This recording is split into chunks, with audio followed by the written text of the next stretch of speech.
Hi എല്ലാവർക്കും നമസ്കാരം. ഇന്ന് നമുക്കൊരു കക്ക ഇറച്ചി തോരൻ്റെ റെസിപ്പിയുമായിട്ടാണ് വന്നിരിക്കുന്നത്. നല്ല ടേസ്റ്റി ആയിട്ടുള്ള ഒരു തോരനാണേ.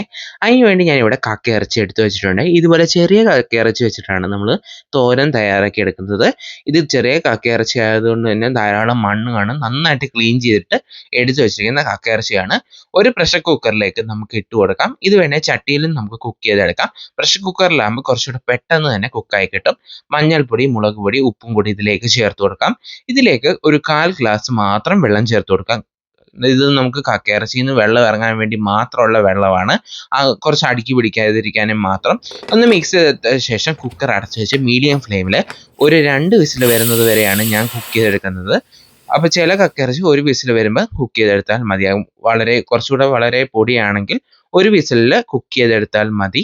അപ്പോൾ ഇതുപോലെ കുക്ക് ചെയ്തെടുത്ത ശേഷം ഇതിൻ്റെ വെള്ളം ഒന്ന് വറ്റിച്ചെടുക്കണം. വെള്ളം ഒന്നും ഊറ്റിക്കളയേണ്ട ആവശ്യമില്ല. ഹൈ ഫ്ലെയിമിൽ വെച്ചിട്ട് ഇതുപോലെ നന്നായിട്ടൊന്ന് വെള്ളം വറ്റിച്ചെടുത്ത ശേഷം ഒരു കടായിലേക്ക് വെളിച്ചെണ്ണ ചൂടായി വരുമ്പോൾ കടുക് ചേർത്ത് പൊട്ടിക്കാം. അതിലേക്ക് ഇഞ്ചി, വെളുത്തുള്ളി, അതുപോലെ തന്നെ വറ്റൽമുളക്, തേങ്ങാക്കൊത്തും കൂടെ ചേർത്ത് കൊടുത്ത് നന്നായിട്ടൊന്ന് മൂപ്പിച്ചെടുക്കണം. നല്ലൊരു ഗോൾഡൻ കളറാകുന്നത് വരെ ഒന്ന് മൂപ്പിച്ചെടുക്കണം. തേങ്ങാക്കൊത്ത് എന്തായാലും ചേർത്ത് കൊടുക്കണം. തേങ്ങാക്കൊത്ത് ചേർത്ത് കൊടുത്ത് നല്ലൊരു ടേസ്റ്റാണ്. ഇനി ഇതിലേക്ക് ചെറിയുള്ളി അരിഞ്ഞതും അതുപോലെ തന്നെ പച്ചമുളകും കറിവേപ്പിലയും കൂടെ ചേർത്ത് കൊടുക്കാം. ആവശ്യത്തിനുള്ള ഉപ്പ് കൂടി ഇതിലേക്ക് ചേർത്ത് കൊടുത്തിട്ട് നന്നായിട്ട് വഴറ്റിയെടുക്കണം. ചെറുള്ളിക്ക് പകരം നമുക്ക് സവോളയും ചേർത്ത് കൊടുക്കാവുന്നതാണ്. ഇതുപോലെ നന്നായിട്ട് വഴറ്റിയെടുക്കണം. നല്ലൊരു ഗോൾഡൻ കളറാകുന്നത് വരെ വഴറ്റിയെടുത്തിട്ട് ലോ ഫ്ലെയിമിലേക്ക് നമുക്ക് വെച്ച് കൊടുക്കാം. അതിനുശേഷം 2 ടൈപ്പ് മുളക് പൊടി, മല്ലിപ്പൊടി, ഗരം മസാല, കുരുമുളക് പൊടി. പിന്നെ നമ്മൾ ഇതിലേക്ക് മഞ്ഞൾപ്പൊടി ചേർക്കുന്നില്ല. നമ്മൾ മഞ്ഞൾപ്പൊടി ചേർത്തിട്ടാണ് കക്കയിറച്ചി കുക്ക് ചെയ്തെടുത്തിരിക്കുന്നത്. അതുകൊണ്ട് തന്നെ നമ്മൾ പിന്നീട് വീണ്ടും മഞ്ഞൾപ്പൊടി ചേർത്ത് കൊടുക്കേണ്ട ആവശ്യമില്ല. ഇപ്പോൾ ഇതിൻ്റെ റോ ടേസ്റ്റ് ഒക്കെ നന്നായിട്ട് മാറിയിട്ടുണ്ട്. ഇനി ഇതിലേക്ക് ചിരകിയ തേങ്ങ ചേർത്ത് കൊടുക്കാം. ഇതിലേക്ക് തേങ്ങ ചേർത്ത് കൊടുത്തിട്ട് നന്നായിട്ടൊന്ന് മിക്സ് ചെയ്തെടുക്കണം.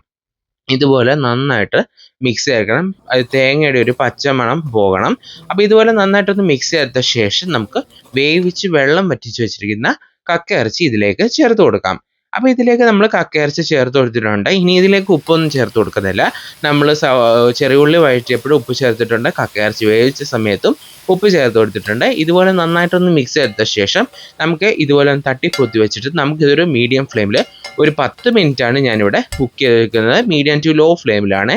അടുക്കി വെടിക്കരുത്. അപ്പോൾ ഇതുപോലെ ഒന്ന് അടച്ചു വെച്ച് കുക്ക് ചെയ്തെടുക്കാം. അപ്പോൾ ഇതുപോലെ നമുക്ക് അടപ്പൊന്ന് തുറന്നിട്ട് മിക്സ് ചെയ്ത് കൊടുക്കാം. അപ്പം നമ്മുടെ ടേസ്റ്റി ആയിട്ടുള്ള കക്കയിറച്ചി തോരൻ ഇവിടെ റെഡി ആയിട്ടുണ്ട്. അപ്പം നമുക്ക് ഹൈ ഫ്ലെയിമിലിട്ട് ഒരു 5 മിനിറ്റ് കൂടി ഇതുപോലെ നന്നായിട്ടൊന്ന് മിക്സ് എടുത്ത ശേഷം നമുക്കിതൊന്ന് സെർവ് ചെയ്യാം. ഇപ്പം എന്തായാലും എല്ലാവരും ഒന്ന് ട്രൈ ചെയ്ത് നോക്കണേ. നല്ല ടേസ്റ്റി ആയിട്ടുള്ളൊരു തോരൻ്റെ റെസിപ്പിയാണ്. എല്ലാവരും ഇതുപോലെ ചെറിയ ടൈപ്പ് കക്കയിറച്ചി കിട്ടുമ്പോൾ ഒന്ന് ട്രൈ ചെയ്ത് നോക്കണേ. അപ്പോൾ നമുക്ക് നെക്സ്റ്റ് റെസിപ്പി ആയി വീണ്ടും കാണാം. Thanks for watching.